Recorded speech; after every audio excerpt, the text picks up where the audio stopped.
Welcome to Real Estate 360 Live with Ryan Sloper, the trusted name in real estate radio. Now, here's Ryan Sloper.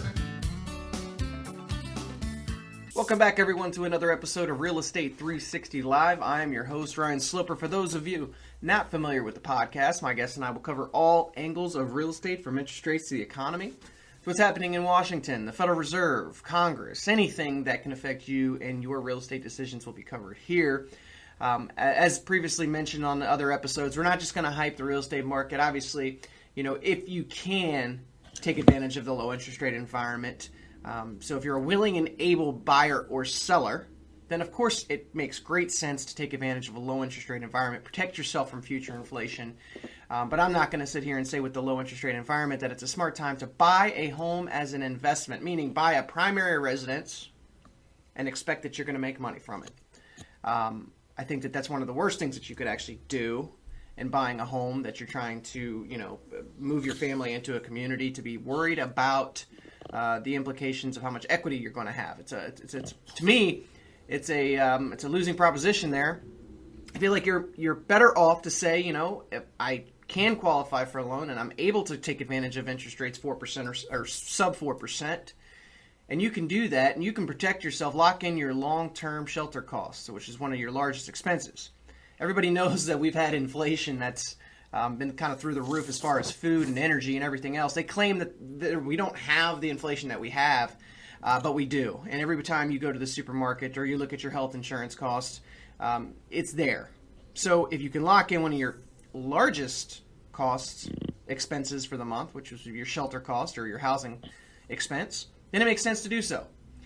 We've been harping on this for probably 5 years now. I'm not going to just say that it's a great time to buy for everybody, because everybody's circumstances are different. I've never been in that camp where I just feel good about saying, hey, look, interest rates are 3%, come buy a house today. If you can take advantage of free money, if there's low down payment, grant assistance, which we'll cover later in the show, I touched on it briefly last week. There are programs out there that if you can capitalize on them and you can get yourself into a better position financially, lowering your housing cost or keeping it the same as what your rent cost is, and getting some tax benefit there, it might make sense to do so.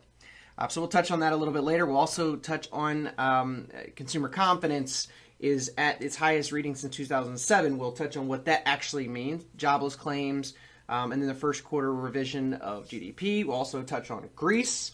They've missed another payment to the IMF of $1.7 billion. So what are the potential implications here on the home front here? Puerto Rico is bankrupt. They need a bailout. What's new? It seems like the whole world needs a bailout.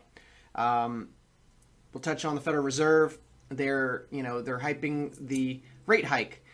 So when is that going to come? July, September? It's anybody's guess, but we'll cover that. Joining me on our panel, as he does each and every week, is Louis Camrosano. Louis is a former school teacher, former attorney, and a former general manager of a major real estate portal. Has been cited in the media as a real estate industry expert in the Wall Street Journal, Forbes, MSN, CNN, MSNBC, and numerous others. Louis, how you doing today? Doing grand, Ryan. How are you?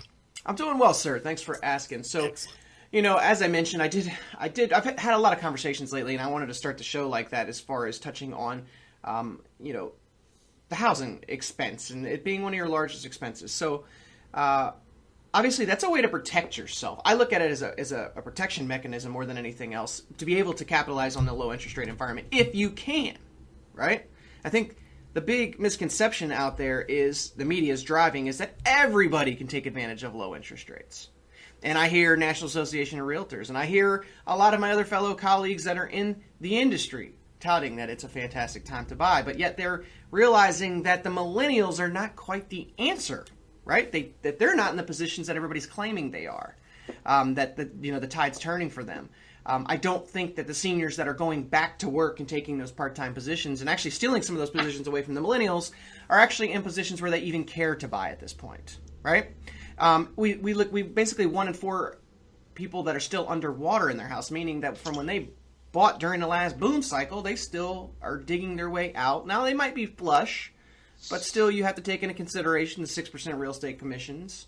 And plus, if you have to pay any seller pay closing costs, you still need about another 9 to 10% equity boost. That's not going to happen overnight. as we've seen, there's been a lot of things that have taken place as far as financial regulation, and I'm starting to feel it in appraisals, with appraisal issues coming in. I'm starting to try to, moderate values as best they can to put a lid on it. So even with the low interest rate environment, we won't get this huge increase in valuations of homes. So, while I think that, we've had low interest rates for 5 or 6 years now, the numbers don't support what everybody's been hyping. And they had forgotten about real estate for some time now. Now it's kind of come back a little bit where it looks like, oh, look at real estate. It's picking up. We have, 5.2 months supply of homes right now on the market. And they claim anything below 6 is good, right? We don't have an oversupply of homes. But what I'm seeing here is that there is a slowdown. Now, you can call it the summer slowdown, which it does happen. But I think it's just more or less that there's not nearly as many buyers that are anxious to just buy right away. They might be looking to buy next year, 2 years from now. They're not in a position right now where they have to make a decision. And I think that the job situation, there's not rising wages like people seem to think that there are. Consumer confidence, Lewis, was 101.4 versus the estimated of 97.5, which is the highest reading since 2007. Now, one of the main reasons for this was that there was a surge in expectations, meaning that they feel like this may lead to some stronger consumer spending in the future. So stronger expectations, right? We haven't had very strong consumer spending. What data out there would lead somebody to believe that we're going to have a stronger spending in the future when people's healthcare costs are rising, when mortgage interest rates are actually drifting up now, mainly because the Fed had tipped its hat, and inflation's the arch enemy of bonds. Everybody's kind of preparing for this. I don't see where we get this data from. It honestly looks like it's just pulled out of the sky.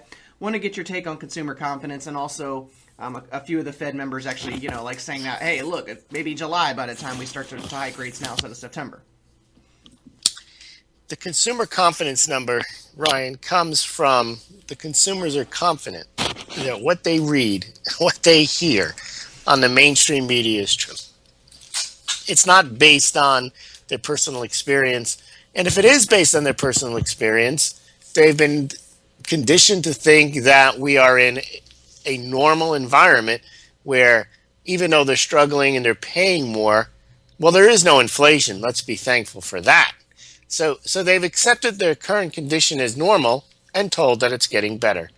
They don't have the historic or economic perspective that they're paying more and that things haven't been getting better, even though they've been telling us they've been getting better. So it's this incessant barrage of stories. You even pick it up just driving in the car, you hear in the radio, you hear the quick Reuters clip about how the job market is brightening, how as the economy strengthens. It's subliminal, and it's also as in your face as you can possibly imagine. I mean, some of the first sentences that they write in these stories make it sound like the United States is in a period of economic activity and strength that it hasn't ever had in its history. We've got the lowest this and the best this since, and they use dates that are so far off. And nothing can be further than the truth. You don't hear how the labor participation rate is at the lowest since the 70s. You don't hear how new home sales, existing home sales are at multi-decade lows. You don't hear how wage growth is stagnated. You just don't hear the bad news, and you only hear the selected good news. And a lot of the selected good news is spun or projections. So that's why consumers are confident. They're confident that what they hear is true. Although it's also perhaps, and I have not studied, Ryan, how they asked the question, who asked the question, right, and what manner the question is asked, because the Gallop U.S. Economic Confidence Index is down. So are they talking to different people? They're asking different questions. Who knows? They're going up and down the happy blocks, apparently. Yeah. Well, my point is that you really can't put any stock in consumer confidence, consumer sentiment, because if you try to extrapolate what people are going to do from that, well, what if something happens? So, for example, I like to say that in 1929, or in 2007, 1999, consumers are very confident. Consumers are very happy. The plane was in the air. They don't know it's going to crash. So saying that people are happy because, or they're confident of their circumstance because the stock market's in a bubble, because their house price is rising for artificial reasons, I wouldn't place a lot of confidence in the confidence of the consumer as a means of determining what's going to happen later in the year as a result of that higher confidence. Because as you all know, the three examples I gave, 1929, 1999, 2007, they all ended up in tears in those confident consumers. And then if you look at the actual confidence of those when they surveyed them after the crash, they were at their lowest levels. Of course. Now, they've come back, in 2009, if you ask people where their confidence was, it was very low. But that was not a harbinger of what was going to happen at least in Wall Street or the stock market, because that's when it began its rise to all-time highs. Mm-hmm. So the consumer confidence they throw out there, I think, is just like some of the other data that they spin as support for the Fed, support for the policy, support for the dollar, so that, that the Fed can raise rates and say we're raising them, not because we've been saying we're going to raise them, but because the economy is great. And we have to raise rates because we've got a $4.5 trillion balance sheet. We have to show the rest of the world that we mean business, that we don't have problems like Greece. We're a united currency. We pay interest. Everyone else's economy is in such bad shape that they have to go negative.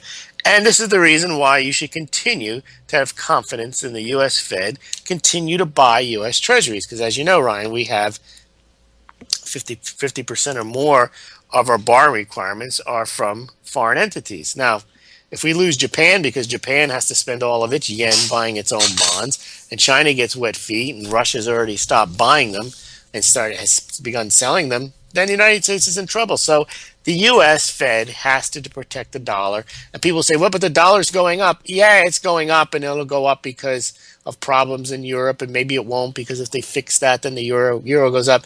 The United States has to be seen, the Fed has to be seen, the U.S. Treasuries have to be seen on solid footing, that they say what they mean what they say. They're going to raise rates.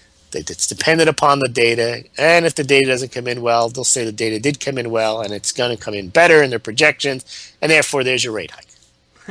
Yeah, it doesn't really matter what the data says, right? It's what they say the data says. Of course, it can be bad, but they spin it so that it's good, or that they don't have enough of that data. That was just one report that came out that day, and we need to look at it for the next 6 months, and then they'll skew those numbers over the next 6 months to fit their narrative. Yep. And we've been dealing with this for such a long time at this point.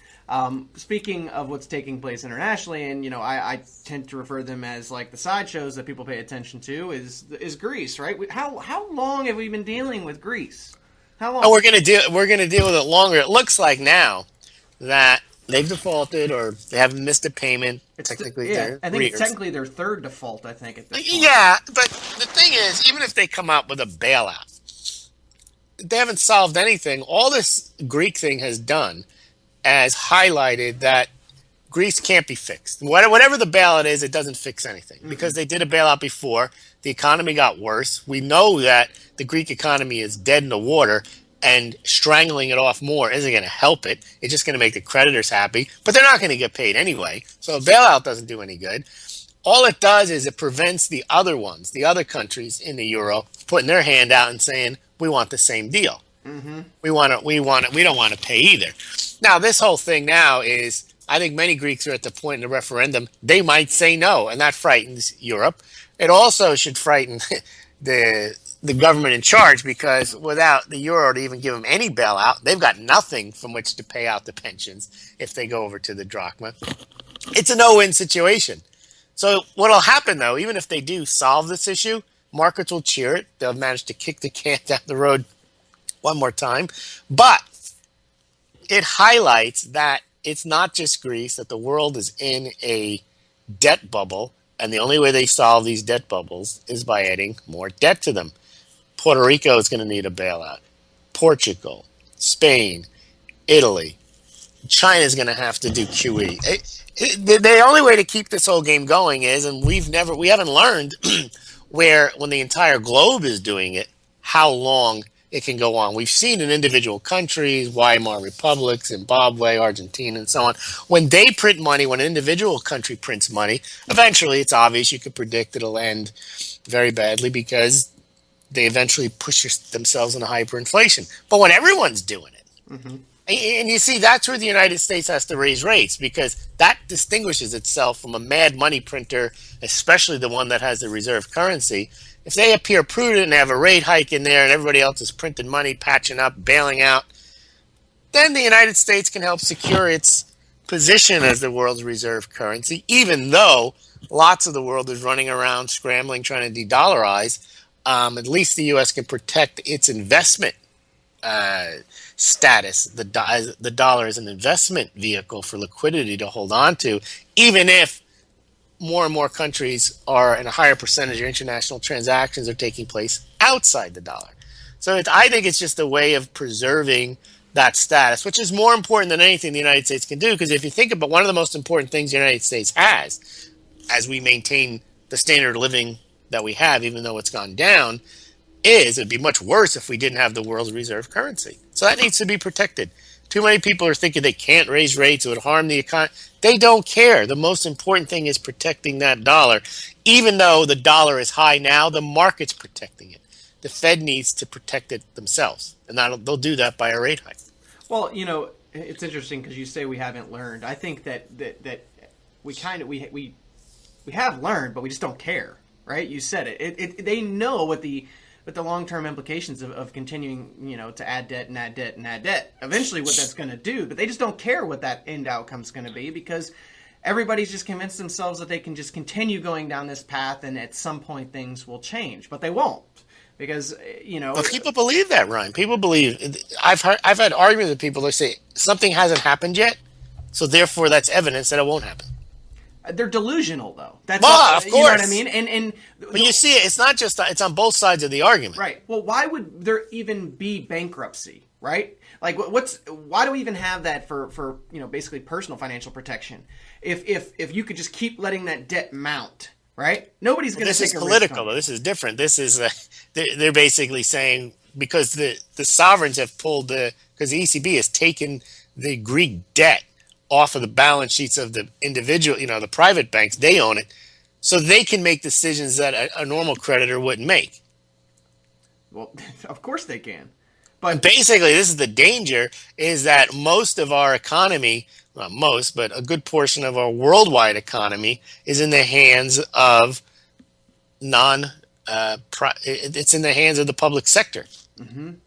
And so they can make decisions that make no economic sense, but somehow make political sense. But eventually, those decisions that make no economic sense lead to a disaster, which leads to them having not made any political sense. Because if you don't solve the issue and you make it worse, then you've got another political issue because the people are even more annoyed. And that's what's going to happen in Greece.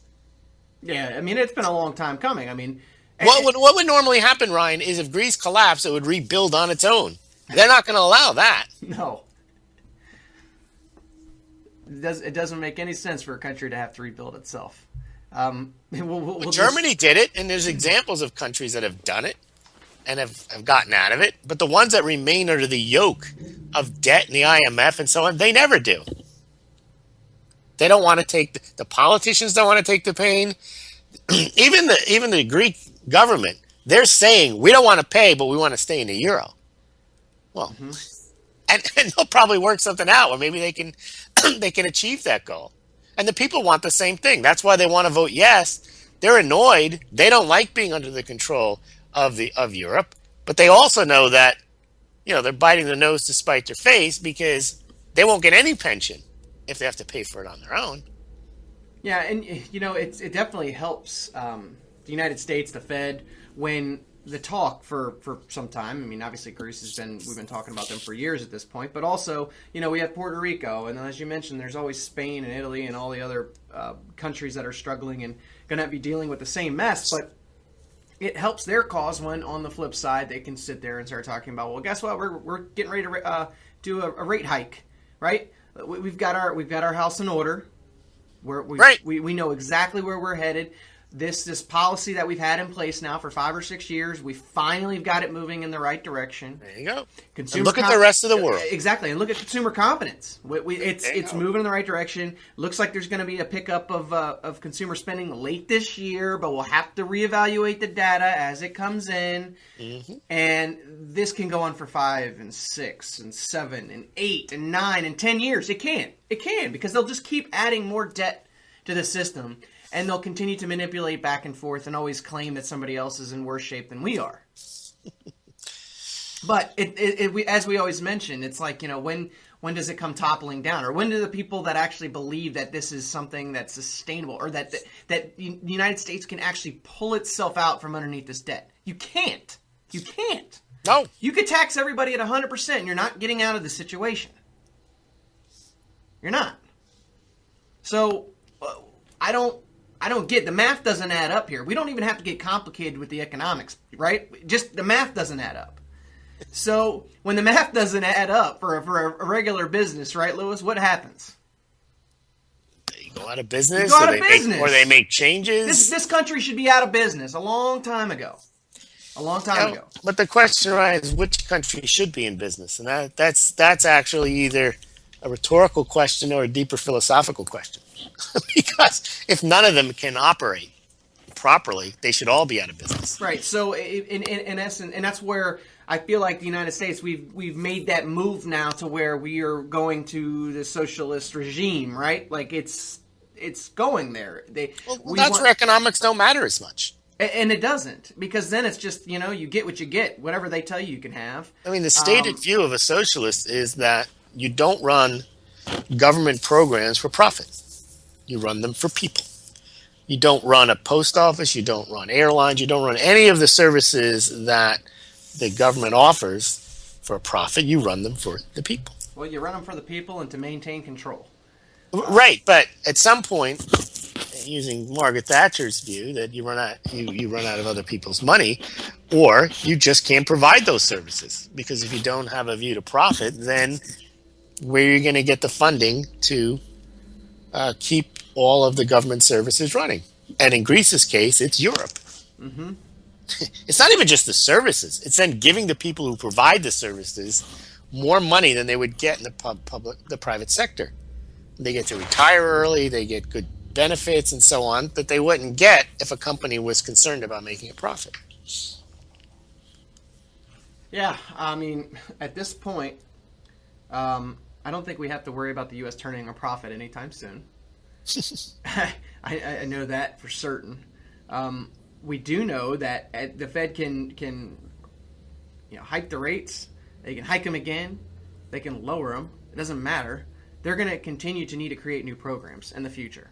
They have to. They don't have to call them QE. Call them whatever they want. And some sort of infrastructure package. It doesn't matter. But they're gonna find something to distract, because that's the only thing they can really do is distract.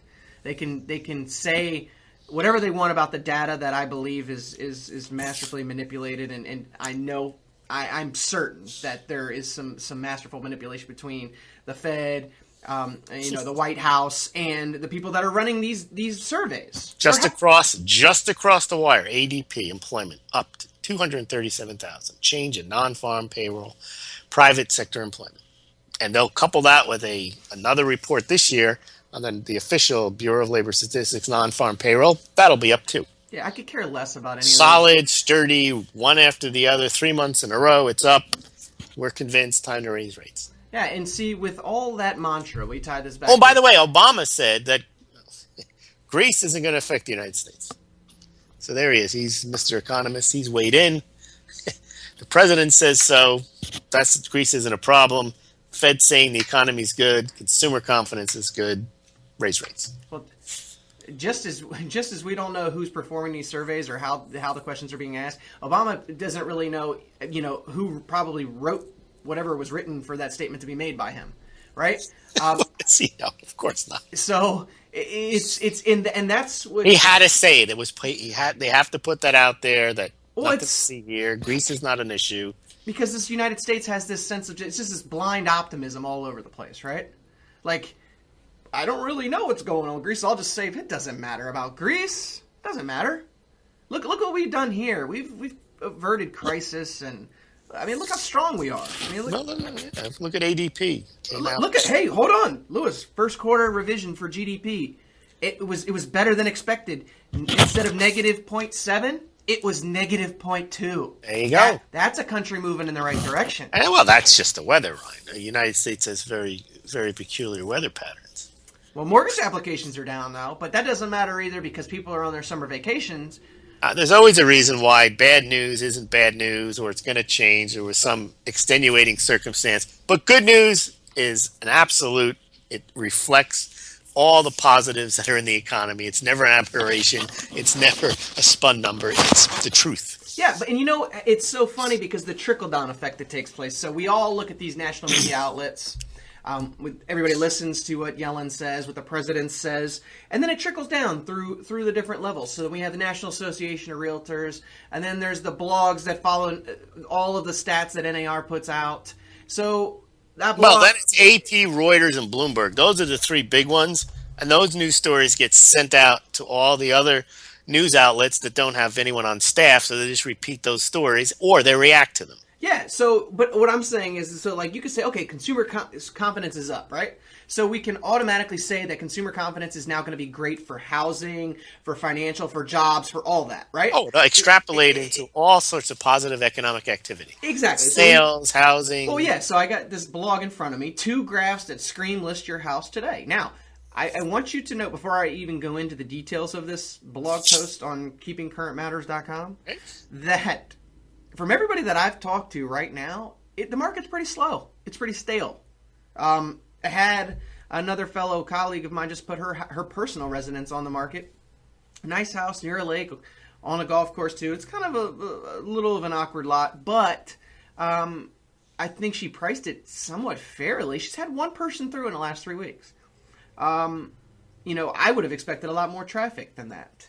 And like as I always mention, we use the eye test as for what's really going on. Another friend of mine put his house on the market, priced it below market. He's getting decent traffic, no contracts, and everybody's like, "Hey, what's going on? What's going on? What's going on?" Well, I mean, you get that surge every year. We get a surge in the spring, right, Lewis? That surge, but that doesn't necessarily have anything to do with interest rates. That just has to do with people that are just if they're willing and able and they can do it, relocate their family, get a bigger house if they can afford it. And do it before the school season. And do it before the school season starts. And then you have the summer months where everybody's like, what's going on? I thought we were moving in the right direction. What happened? Well, this is par for the course, people. This is normal. This is what happens. But to think that you're going to sustain that spring market into the summer and into the fall, it's not going to happen. It's not. So we have demand, which the National Association of Realtors, buyer activity this year has far outpaced the same months in 2014. Purchasers who are ready, willing, and able to buy are in the market at great numbers. Now, they are smart at one point where they say that purchasers who are ready, willing, and able to buy. Well, they obviously would be out in great numbers, but those numbers aren't very great. Okay? They don't feel the need that they have to just purchase right away. They know that the summer market's a little slow. See, most of them have the intelligence to get online to Zillow and Redfin, and they can see that when a property's been on the market for 60, 90, 120, 150 days. Lewis, right? Yeah. And what do people think when a house is on the market for that long? I can get a deal. I don't need to make a purchase decision today on that house, do I? So what I've seen across the board in DC metro areas, the days on market is going up very, very, I would say probably, 30 to 40% of where it was. Days on market. Does that tell you that we have a strong real estate market? I don't think so. The only place you don't have that, you do have a strong market, is San Francisco, New York, and a couple of other areas. But even still, Lewis, that will start to cap out too, right? I mean, everything has its limits. And at a $1.4 million average home price. Right. Sure. I mean, your average home buyer can't afford that. According to NAR, again, foot traffic has a strong correlation with future contracts and home sales. And they're saying that the sales trends obviously peek ahead at sales trends for the next 2 to 3 months in the future. Isn't that great? Once again, here we go trying to predict future events. So even though we know that the stats aren't really adding up right now, mortgage applications are down. Well, wouldn't mortgage applications be up if the trend was that the sales are going to be up in the future? Of course. Of course it would. And wouldn't new housing permits be up too? And wouldn't you, I mean, existing home sales, we'd expect for that number to be rising, dramatically. It's not. But here they go further. Supply. The most recent existing home sales report revealed that the current supply of housing inventory is at 5.1 months, which remains below the 6 months necessary for a normal market. So they've deemed 6-month inventory was be a normal market. So we're still better than a normal market. But if we look from January, it's trended 4.6 months, 4.7, 4.6, 5.2 in April. Okay, so that's right at the height of spring. Everybody's putting their house on the market. May, 5.1. We didn't get too many of them homes off the market, did we? And I would expect for these trends to start to go back up again, right back into the summer months. So their bottom line in this article is listing your house for sale when demand is high and supply is low will guarantee the offers made will truly reflect the true value of your property. I don't know. It's so flawed. It's not even funny because, of the supply that's been sitting on the market, if they've been sitting on the market for 90 to 120 days, I can guarantee you that they're going to get a lower offer. That's one thing I can guarantee you. Absolutely. And so they take it off the market if they get offended, but that doesn't help the real estate market. Yeah, and it ends up not being sold. I don't have to even tell a buyer when I'm showing them the house most of the time how long that property's been on the market. They tell me. They say, hey, I see that has been on for like 95 days. So you think I can offer about $25,000 less? You know what else they do, Ryan? And they still allow this. They'll take the thing, if it was on the market in the fall and they took it off last year, and it was on the market until November, they took it off, they put it back on this year, it shows that it's only been on the market since this year. Yeah. Most MLSs have different rules as to how long it has to stay off. I believe mine's about 120 days before you can start that clock back over at 0. And they all know that. Yep. But the problem is, if Zillow and those types of companies wanted to provide a service, they can easily find out that the house hasn't been on the market 80 days. It's really been on the market 180 days. Well, I believe I haven't checked because I don't put much stock in Zillow, and I tell my clients not to go to Zillow. Well, they don't do it. No, I've checked. I've seen. They don't show when it was listed prior? No, because I had looked at a few houses, and they were on the market. Then I was like, oh, look, they're back, and it shows 2 days on market. Like, no, it's not. And then I wrote to Zillow on a few houses like that, and they send you the form letter saying they're looking into it, but they don't do anything about it. It's... So the MLSs are working with the real estate industry to give consumers a false perception of how long these houses have been on the market. And Zillow seems to be playing along with it.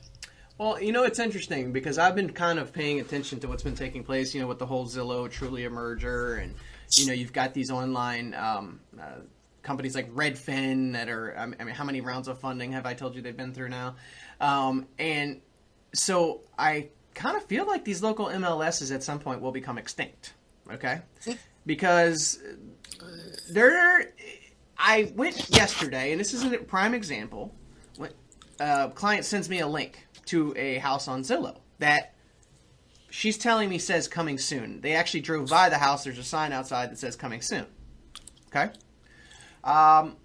She sends me a Zillow link. Says that house is coming soon. She's like, can you pull this up? Can you get some information? Well, in our MLS, we actually now have a status that says coming soon, and you're allowed to basically keep it like that for 21 days before you have to make it go active. I don't see it coming soon at all in my MLS, but when I go to the Zillow link, it's for sale. It says for sale, not coming soon. Okay? So what I think happened in this situation is the agent said, you know what? Let's not put it on our MLS. Let's put it on Zillow where everybody's searching and see if we can generate a buyer lead that way. Right? So don't think that this isn't a move across the industry. Everybody's going to start doing this. Now, does this benefit the seller at all? No. Because they're not getting as much exposure as they otherwise would if it was put on the MLS. Who does it benefit, Ryan? The agents. So? So agent now like Zillow. Exactly. And so Zillow doesn't have any rules that are going to say, hey, you're violating such and such terms of service. You can put it on our site, and basically, we're not going to follow up to see if you put it on your local MLS, right? And so I can see a market shift going to where Zillow, Trulia, they start to become these virtual real estate offices, right? And don't think that Zillow is not going to have their hand out. It's coming, where you can basically have your property listed on their site, and they're going to basically be some sort of a brokerage program or a middleman taking a fee from the commission. It's coming because, see, now when I have to have the conversation back to my client and they're saying, well, no, I see it. It's on Zillow. It's on the market. And I'm saying, well, I can't get you in there because it's not on my MLS yet. And I've called the agent and she said it's still coming soon. How does that make me look? Makes me look like I don't know what I'm talking about. So then she can call the listing agent direct, and they'll be like, oh, sure, we'll get you in there today. That should be blatantly breaking the rules for the MLS and morals and ethics and everything else. But see, what happens is when all we care about anymore is just eyeballs to websites. Yep. This is where we get. And we get to a broken system. It's a broken system. And don't be surprised if the entire real estate market gets changed over the next 3 to 4 to 5 years. I mean, it's going to happen. It's happening right now. MLSs are scared. NAR put out a report. Lewis, if you haven't checked it out, it's called the Danger Report. I have not even heard of that one. Oh, when did that come out? It came out probably about 2 weeks ago. It's unbelievable. They hired a third party to do a survey about how there's so many basic. They're saying that they're not taking a stance on the survey because it was done by a third party, but they want to put this report out there to make it known. Basically, it's saying that the real estate industry has declined because of a lot of unethical agents and untrained, unskilled agents. They're saying that. Okay. Now remember, NAR is all about bringing in money. Okay? Right. They're not going to ever speak out against their own kind. They're just going to publish a report that they say, take what you want from it. So they know that I think the real estate industry is broken. They know that with Zillow and all these other big companies, Redfin, that are popping all up over the place, it's threatening them as well. It could be threatening, the money that they're taking in. So, real estate is an interesting industry. But with so much information out there that's typically given by the national media, those 3 outlets that you said, that then trickles down, and it's whatever they say goes. And then I'm always, from a professional, and I take this business very serious. I study it, but it's very difficult to go back to a client and say, hey, I know you want to see that house, but I can't get you in there because the other agent over there is being unethical. Right? And yet we're wondering, and this house was beautiful. I mean, the pictures were great, which is all the more reason why they thought that they would just be able to get a buyer for it. And you can go right in there on Zillow and see that there was 10 people that saved the search for that home. And even when I tell people don't go to those sites because they're inaccurate and a lot of the time not up to date. Last time I listed a property, it put 2 different versions of my listing because it pulled from MLS, and it was a condo townhome. Published 2 listings on Zillow. It took me literally 2 weeks, Lewis, to get that off of Zillow. My client was upset because I couldn't get the second listing off of Zillow. Guess who's in control of that? Not me. Yeah. They are. And they don't have, and they are their own judge as to whether what they're doing is the right thing to do, and their judge ultimately are the shareholders. And if it brings in more eyeballs, why would they want to take it down? Because that's why their stock price goes up. Absolutely. And so it's it's an interesting time right now because I'm seeing so many. People call them pocket listings, okay? Where essentially they list for an exclusive period of time where they can actually have it on the market, but not physically on the MLS, and can actually market it for a buyer. Now, I don't believe in that because I think that you're actually doing the seller a disservice because you're actually not opening up to the entire market. You're opening up to whatever market you want to put, like Zillow or Trulia or whatever sites you want to put it on, Craigslist. You're not letting the entire market see that house for sale. So you're actually not trying to net the seller as much profit as possible, which I think is the wrong thing. I don't believe in that. But yet there's many of agents that the only thing they care about is their bottom line, what money's coming to them. And it doesn't seem like that this is just a state of of the internet boom and startups and everything else, right? It's just about eyeballs, stock price. It's not about, getting people into homes anymore. It's unfortunate. So the only thing we can continue to do is to give people the information that's put out there. Last week I had touched on another program, a grant program. Now, people are always skeptical about grant programs. I know I always am, mainly because there's typically a list of things that you have to do to qualify. This one's pretty simple. It's an NHF grant program. NHF is an instrumentality of government under IRS Section 115, which basically allows them to give this grant. Let's say you're going to get an FHA loan. So you can do it for an FHA loan and conventional, but for the most part, for most people to qualify, standard FHA guidelines. So 3.5% down payment is for FHA. With this grant program, you can get up to a 5% grant. Okay? 5% free money. I did say free, Lewis. Okay? Mm-hmm. Meaning you do not have to pay this money back. You don't have to be a first-time home buyer. Okay? You can own other properties, investment and otherwise. You can. There's no minimum contribution from the buyer needed. 640 credit score. And the max debt-to-income ratio that you can have is 45. Now, the income restrictions on these, and if anybody wants to know what they are, I can give them the link to the website. It's a long link, so I'll email it to you. Just email or go to realestate360live.com on the right-hand side where it says ask a question. Just put in link to grant program, and I'll send you the link for the income. But in the Northern Virginia, D.C. metro area, it's about $125,000. Okay, so it's reasonable. It's not one of those where it's like you can only make $60,000, right? Which many people don't qualify. So you basically, the interest rate is tied to essentially which one of the down payments you go for, 3% or the 5%. Essentially, you can get into your house for next to nothing because you can write a contract for 3.5% down payment. You can get a grant up to 5%, which would cover your 3.5%. That extra money can go towards your closing costs. So if the seller pays any of your closing costs, literally, pretty much the only thing you'd probably have out of pocket would be a home inspection and an appraisal. So it's a very strong program. We've actually closed a couple of these. There's not many overlays. Like it's not like, if then this, then that, then that, then that. It's just a 640 credit score. You have to be able to qualify for that regular FHA loan, and you can't have over a 45% debt-to-income ratio, and it's whatever income limits are there in your county. Now, why am I a big advocate for this program? Well, basically because it opens up the pool a little bit for people that may turn into willing and able buyers. Right, Lewis? Mm-hmm. Because one of the things is to be able to buy, most people don't have a down payment. This money doesn't run out. It doesn't ever run out. Okay, so most of the time there's a cap. Like it says, basically this program says that as long as there's a demand for the program, meaning as long as there's people out there that want to take advantage of it, then it'll be around.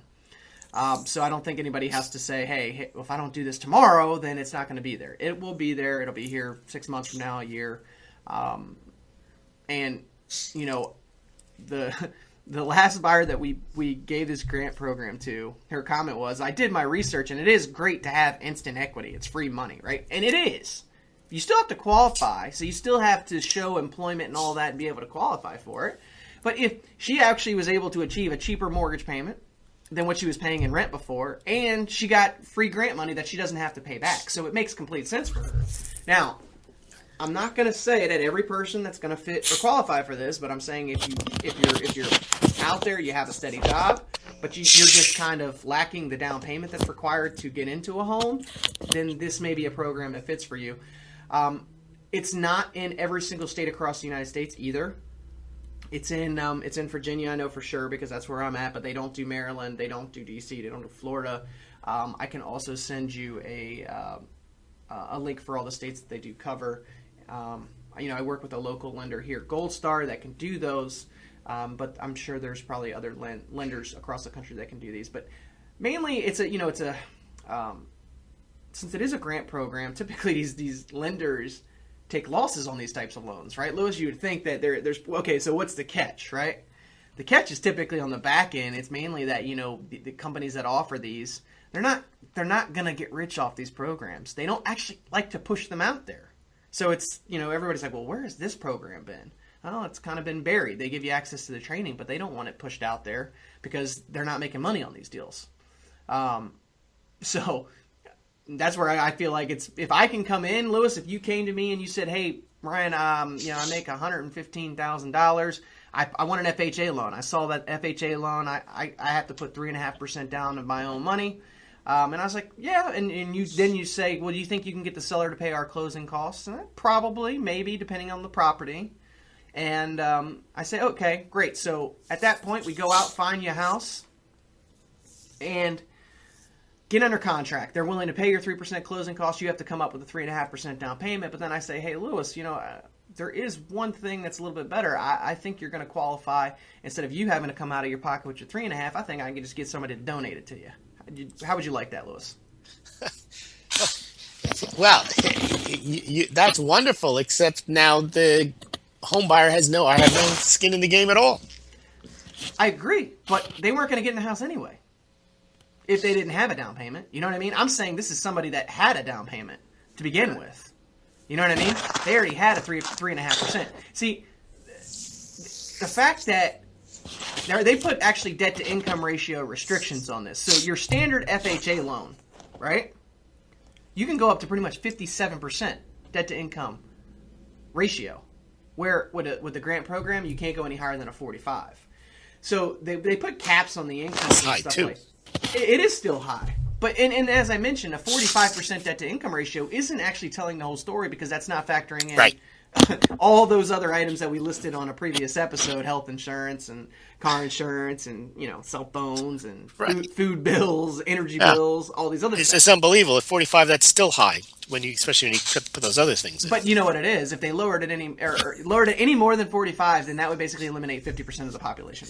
And that is the truth. That is the truth, absolutely. Because most of the races, they wouldn't sell any homes. No, they wouldn't sell any homes, and that's where we get creative. And as I mentioned, I put these programs. Won't sell any homes under mortgages, and we already have 40% of homes being sold for cash, so that would eliminate even more homes being sold via mortgages. Yeah, and at the end of the day, like this program is, which highlights, by the way, people shouldn't be buying houses if they can't afford them, irrespective of what the lender tells you is an acceptable debt-to-income ratio. That's true. But most people, see, the difference is that when you typically go to your bank, they don't really ask you questions like, what can you afford? They spit out a pre-approval letter and say, this is what you're approved for, right? That's what you can afford, right? Yeah, and so that's what you can afford. So they assume, well, if I got approved for that's what I can afford. And it couldn't be further from the truth. I actually tell people to do it differently, which is to go home and write all your bills out. Put them in an Excel spreadsheet, add them all up, see how much money you have left over at the end of the month, based upon what you're currently doing, like with what rent you're paying, and see how much money is left at the end of the month. And then we can run another analysis as to, okay, let's just assume you bought this house, and this is the payment. How much money you have left at the end of the month there? Okay, great. Do you have a set-aside fund in case your HVAC breaks down? One of the other many things that could happen to your house, just roof, leaks, plumbing, electrical, there's thousands of them. And I try to just bring a sense that it's like, because inevitably I'd be the one that feels the phone call the day after they move in that says my air conditioner broke down in the middle of summer, right? How do we pay for this? Well, I don't know. Do you have a safety net? Do you have, emergency fund? Of course not. Which, it's not just as simple as buying a house, getting in it, and then never having to deal with it again. Right.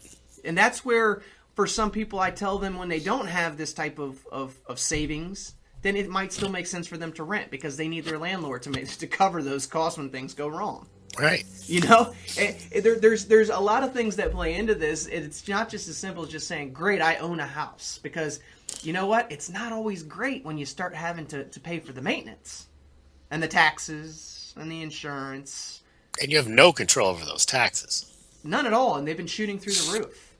I mean, what's the first thing the county's going to do when they want more revenue? Either assess your house higher or raise the tax rate or both. It's been going on for the last 4 or 5 years right in my county, and I'm like, you've got to be kidding me. I mean, I think it went up almost $700 to $800 this year, and I would expect that that's going to continue. My county specifically loves to use real estate as the means for pretty much all of their income. And it's not, to me, it's not near as business friendly as it should be, but they pump as many houses in here as they can and take the taxes. Yeah, you would think the more houses that get built in the area that the tax base would be broadened, they could charge less. They don't. They charge more. Yeah, and I think, this grant program, it's not the end-all be-all. But once again, I'm putting this out there because this information, it could be flying under the radar for many people. Now, just because you could get the grant doesn't necessarily mean that you have to take it. But what I'm saying is that if you could get this grant program and it's allowing you to achieve a cheaper monthly payment, you can lock in your long-term cost of home ownership. Now, understand... Are there any downsides for our listeners? I can't find one. I've honestly been digging trying to find one, Lewis, right? Because all it is an FHA loan, essentially, or a conventional loan. So same as you would normally be able to qualify, right, except you're getting a grant for the down payment. That's it. So if anything, I find the upside is that they can save their money, that they don't have to put it in the house. You would say skin in the game, but I actually say that they can put that in the rainy day fund. So, yes. You know what I mean? But they won't. They'll spend it. I can't tell you what's going to happen after they, If you put it in the fund for maintenance or for home improvements, that's fine, but that's not what's going to happen. No, they'll probably go buy furniture and whatever else. Exactly. But what I'm saying is at least that there is a possibility for somebody to have a little buffer there. Because most people, after they put their down payment, it's kind of like they're now back to paycheck again. So as soon as something happens, they're kind of stuck. I look at this as positive because, it's instant equity. You didn't have to put your down payment there, but you do have a buffer. Now, see, I think a little bit differently. Some people may heed my advice when I tell them that, and they go through their expenses, and I tell them put some money away because inevitably something's going to happen within the first 6 months of you moving in there. You're going to need some of that money. Not everybody is terrible with their money. I think, but a lot of it has to do where are they getting their information from? You know what I mean? They're getting it from NAR that says it's a great time to buy a house. Yep. That's where they're getting their information. So working with a local professional that cares just a little bit more than either helping you buy or sell a home is kind of important.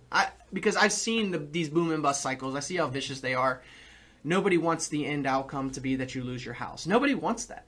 But they don't necessarily know how to prevent it.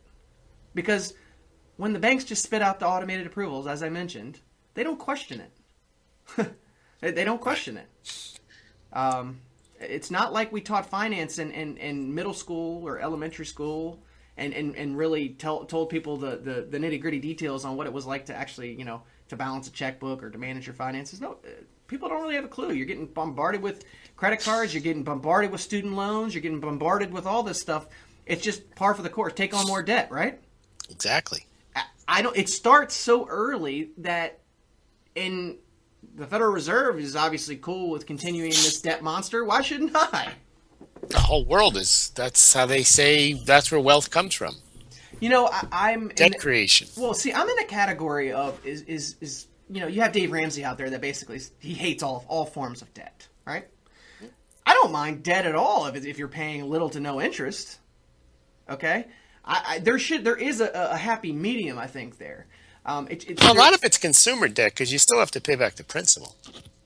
You do have to pay back the principal, but and when you're operating a business, okay, well, business is totally different. Debt is good for businesses if you can get a return on the investment that covers your interest costs and your principal. Sure. But to buy stuff is different. Yeah, but let's just take it this way. I'll give you, for instance, if you could get a credit card for 0% and they gave you a $50,000 limit, okay, would you go buy a car with that $50,000 at 0%? Of course you would. You'd leverage it. You wouldn't spend cash. You wouldn't spend your own cash, $50,000. No, if I had the money to pay it, yes. But so what people do, even with low or no interest rates, they buy stuff they still can't afford. Because they're not understanding, that's what I'm saying. Taking on debt and using it as a vehicle smartly. If I have the money to buy something and they'll tell me I can pay it over time instead of paying for it now, then I'll buy it over time, provided I have the money to cover it. But if I don't have $50,000, paying over time doesn't help me. Of course not. But what I'm saying is that when you do things smartly, you could actually say you can pay it over time, assuming you could afford it, right? And you have the money. You could actually leverage 0% versus paying who knows what some of these car loans are now. 19, 20% over 72 months, right? Now, at least with mortgages right now, I mean, you're still 4% or lower. I've seen, a lot of the times where you're looking at two people's car payments on a credit report, and it's like $1,300. That's not talking about gas. By the time you're out the door with gas, you're probably, $2,000 a month? You got a mortgage payment. Hold on, let's go to student loans. $1,000 a month, right? I mean, there isn't almost any room for anybody to own a house anymore. No, even to rent a house, for that matter. Right. I mean, car payments and student loan payments and then insurance, you're done. And that doesn't include food. I tell you, there's no inflation. I don't get it. Well, and, we'll get to a point in the near future where taxes are going to go up again, or they're going to claim that that's the answer for fixing the problem, and it's not going to fix the problem. They're going to continue to add more debt.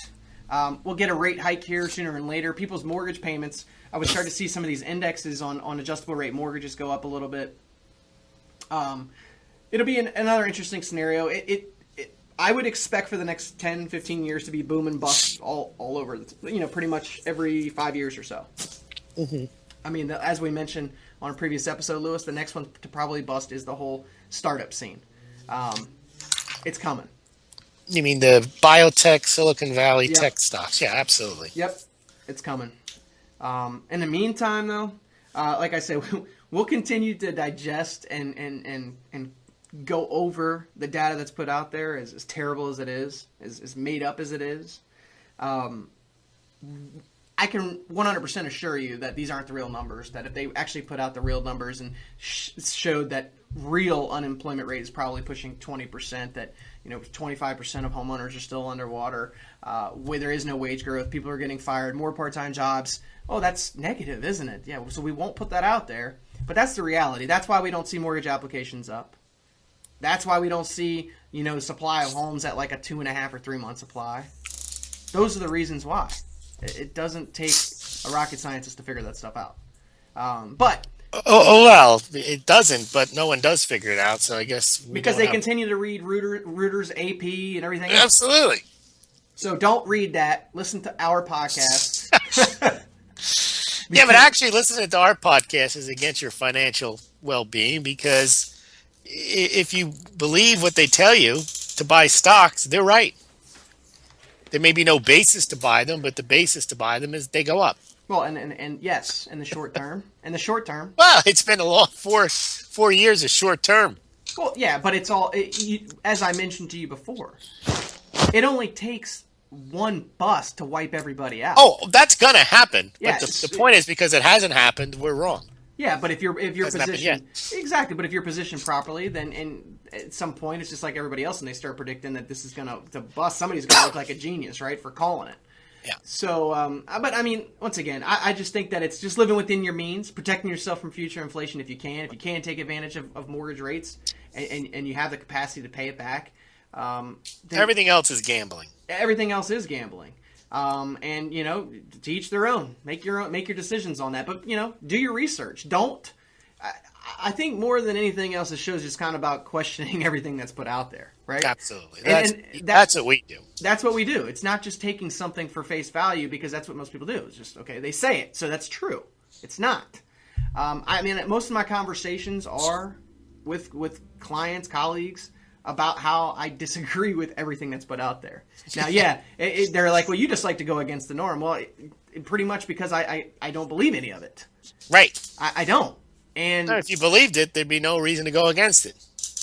Yeah, so at this point, the only thing that I can always tell people is that everybody's situation is different. And until I know what your situation is, I can't even give you advice. Sure, I'd love to help you with your, selling your home or buying a home, but I think it's much deeper than that. The whole reason why we get ourselves into, financial messes, whether it be with housing or, just our job situation or, any of that, is just because we're not probably thinking things through. We're just taking what people are putting out there and buying it. at all costs. And we'll see as things move forward with the Fed rate hike in the next few months, and we'll see how this confidence, if it turns into more confidence or pessimism. But Louis, that's we're up on the end of the show. I want to thank you again for coming on. Give us our listeners your blog posts, your blog website, so that people can check that out for any posts you may make this week. Smallgold.com, SMAULGLD. Every week there's posts there on gold, silver, real estate, the economy, Federal Reserve. I just put up the June U.S. Mint sales. They were very strong, set a record for silver in June, highest June sales ever. Gold sales are back to 18-month highs, and we'll be putting up some more charts and information during the week, so please check it out, smallgold.com. Awesome. Thanks, Louis. Thanks, Ryan. Thank you guys for tuning in. We'll be back again next week.